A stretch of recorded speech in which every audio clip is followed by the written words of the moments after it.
కేంద్ర మంత్రి కిషన్ రెడ్డి గారు పెట్రోలు డీజిల్ కొరత ఏమి లేదు, ఎవరు కూడా ఇబ్బంది పడాల్సింది లేదు, గ్యాస్ కూడా సమృద్ధిగా లభిస్తూ ఉందని చెప్పి ఆయన ప్రెస్ మీట్ పెట్టి చెప్తా ఉన్నాడు. అదే హైదరాబాద్లో కూర్చొని చెప్తా ఉన్నాడు.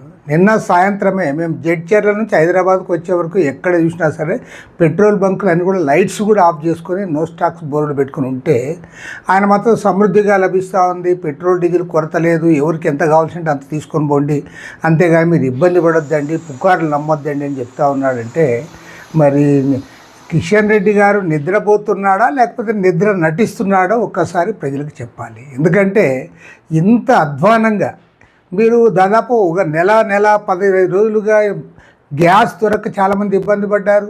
ముఖ్యంగా చాలామంది హోటల్ వాళ్ళైతే వాళ్ళు డబుల్ రేట్ పెట్టి వాళ్ళందరూ కూడా గ్యాస్ తెచ్చుకున్నారు. ఈవెన్ ఇళ్లలో కూడా ఇబ్బందులు పడుతూ ఉన్నారు. కొంతమంది ఆల్రెడీ పొయ్యిలే మార్చి పారేశారు.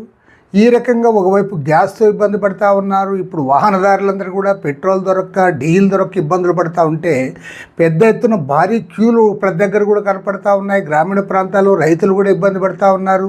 ఇంత ఇబ్బందులు పడుతూ ఉంటే ఏమీ లేదు, అంతా కూడా సజావుగా ఉంది, మీరందరితో నమ్మొద్దండి, పుకార్లు నమ్మొద్దండి అని చెప్పి మీరు మాట్లాడుతూ ఉన్నారంటే అసలు మీకు ప్రజలు కాబట్టలేదు. మీకు కావాల్సిందంతా రాజకీయాలు కావాలి, ఎలక్షన్లు కావాలి, ఎన్నికల్లో ఎట్లా గెలవాలి, దానికోసం ఎలాంటి భావోద్వేగాన్ని చూడటానికి పద్ధతిలో మీరు ఆలోచిస్తున్నారు తప్ప ప్రజల గురించి పట్టించుకోవడం లేదు. అదేవిధంగా ఫిరాయింపుల పైన మీరు కాన్సన్ట్రేట్ చేస్తూ ఉన్నారు. ఇవాళ ఈ సమస్య ఎందుకు వచ్చింది, ఎక్కడి నుంచి ఉంది, ఈ సమస్యను ఏ రకంగా పరిష్కారం చేయాలనేది చిత్తశుద్ధితో మీరు ప్రయత్నం చేయడం లేదు. కాబట్టి వాళ్ళ కమ్యూనిస్ట్ పార్టీ శ్రేణులన్నీ కూడా దీనికి ఉద్యమానికి శ్రీకారం చుడుతూ ఉన్నాయి.